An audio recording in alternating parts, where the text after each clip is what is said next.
What's going on, you guys? Rob's over the highway here. Today is Sunday. Almost time to get back to work again. In today's vlog, we're going to talk about walkie-talkies. I don't like that term. It's when I hear the word walkie-talkie, I think of a $49 blister pack radio that you buy at Walmart. They suck. They don't work for beans. They claim 35-mile range, 50-mile range. They're never going to go that far unless you're both on the top of a very tall hill and there's nothing in between. Let's get back to reality here, folks. Okay, so those of you, turn my other radio off. Those of you that know me know that I have recently gotten into GMRS radios. I have my call sign and everything. It's a licensed service. You cannot just pick it up and use it if you don't have a license. It would be breaking FCC law. This is not going to go into all the details of what to do with GMRS and how to get a license. You can Google that. That being said, what most people don't understand about radios, notice how I call them radios, not walkie-talkies, because that's really what they are, is more power helps, but it's not necessarily the end-all be-all. Line of sight is the best bet. The reason you're not going to get that type of range is because things are going to be in the way. Flip side of it is this. There's 22 channels in these typical radios, right? That's what it is. It's 22 channels. Then there's different privacy tones, okay? I don't have the chart in front of me. You can go on Google and type in GMRS Wikipedia or whatever, and you can find all 22 channels. But basically, some are limited. Like, some of the middle channels are limited to like half a watt, right?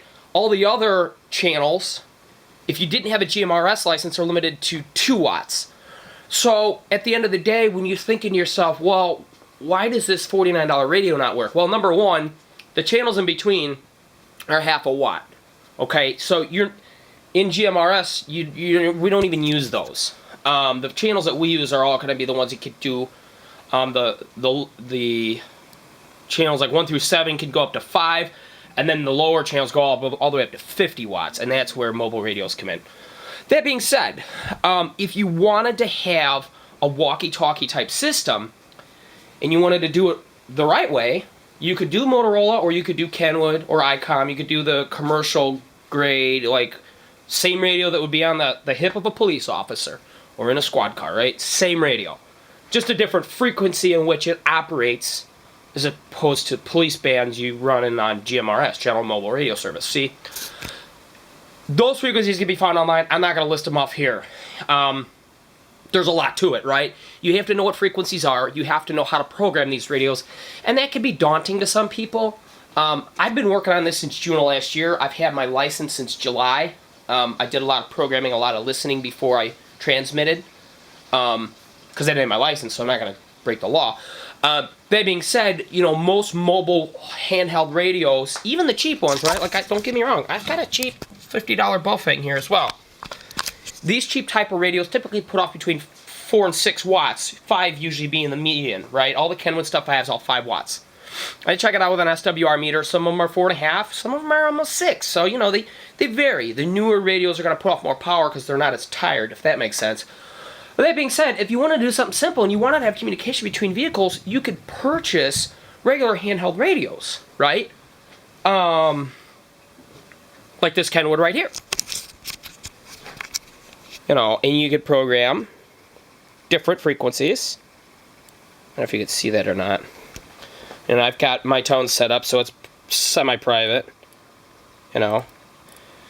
Kenwood's going to have Fleet Sync and NBC, so you can do caller ID. You can do remote stun, which is kind of nice if you have a fleet of radios and one gets lost or stolen. You can send out a signal, if that makes sense. I'm dumbing this down. If there are any radio guys watching this, you know, keep in mind that this is a mixed audience and a lot of people don't understand how it works. But you send a signal and you can disable the radio.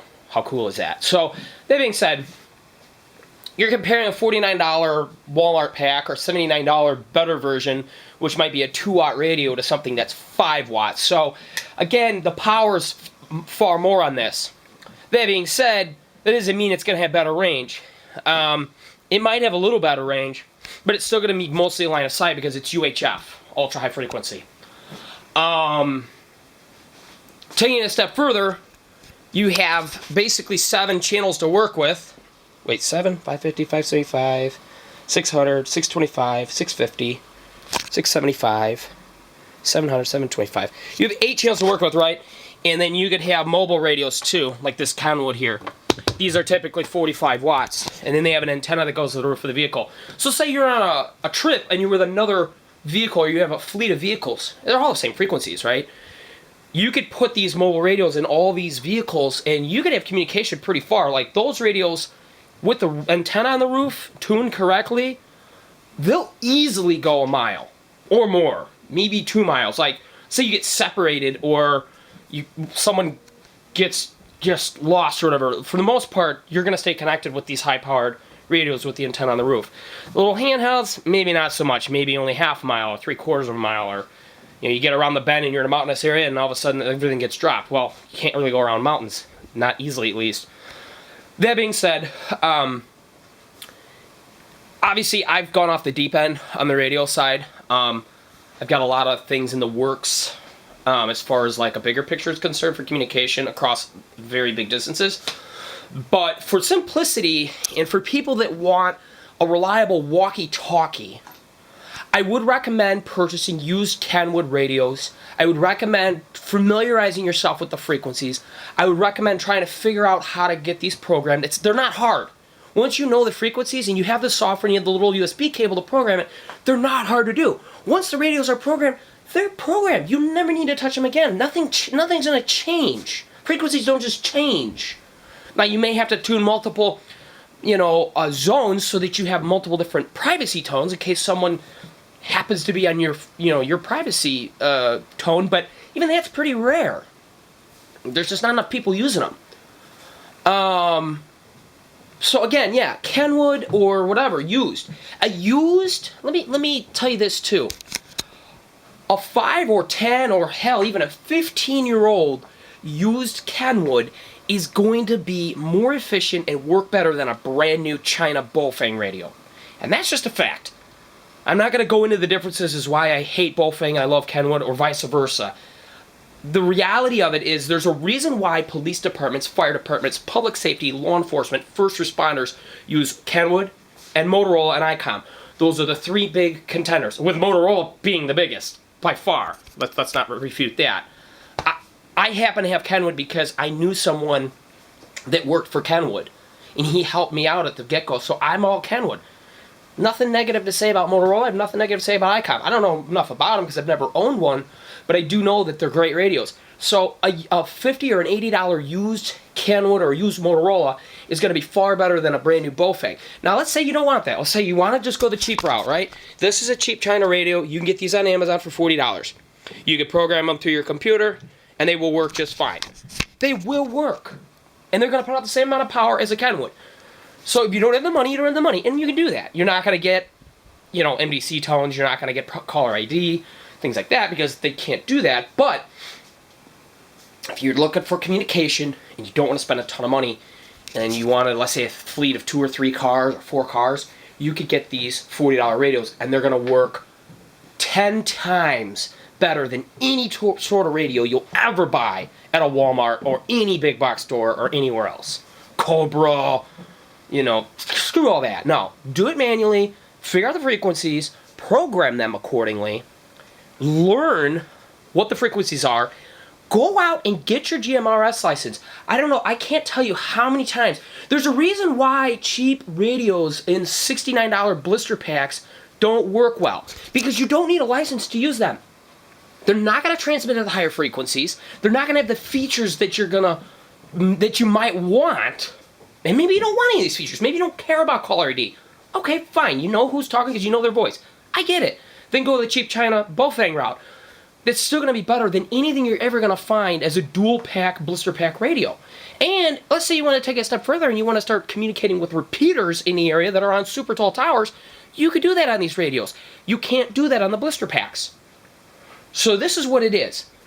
Radios, The best bet is to get a radio that you can program yourself manually. Now, I will say this, the both things you can program through the keypad and through the LCD screen on the radio itself. You cannot do that on Kenwood or Motorola or ICOM, or at least not that I'm aware of. I've got pretty good Kenwood stuff, and you can't do that. I don't care. I program all my stuff through a computer anyways because it's way better. You just put it all on the screen, you can hammer it all out, and you click one button, it just sends it all to the radio, and it's good to go. Simple, right?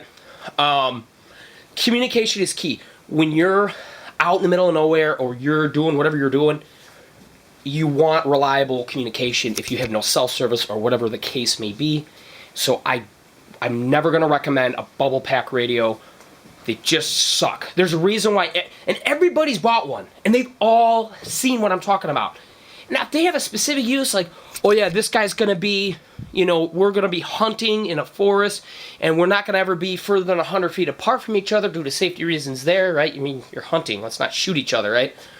Okay, I can understand a $49 bubble pack radio. But if you're trying to communicate from vehicle to vehicle, and you're trying to move around and not have to rely on a cell phone, which, especially in certain places of this country, there's no cell service, or up in Canada, remote fishing, there's no cell service for 100 miles. See, you have to have radios. Go out and get your GMRS license. Do not buy a $40 radio that transmits at 5 watts of power without a license. It is against the law. And I don't care who you are, don't do it. It's you. If you say, oh, I don't care if it's against the law, you can still get caught. It's not hard to figure out who's transmitting without a license. There's tools and things out there that can triangulate and locate where you're at. It's not, you don't want to mess with the FCC. Trust me on this. And more importantly, you don't want to piss off the people that are abiding by the rules, like myself, and all of the other repeater owners and all of the other owners that do things right by the books that have spent tens of thousands of dollars on this stuff. Do it right, get your license, get a better radio, not a cheap crap bubble pack radio, and trust me, your life will be better. That's all I have. I'm done ranting and raving about it. These are some of my Kenwoods. We could go into the details of GMRS further, but at the end of the day, most people don't want to be talking to people you don't know. They don't want to get into the hobby. I get it. They just want a better communication system. And in my opinion, and there's far other ways to do it. Yeah, you can go out and get your ham license. I don't want to deal with that. GMRS is simple. It works well. It works better than any bubble pack radio. And this is my way of doing it. Thank you for your time.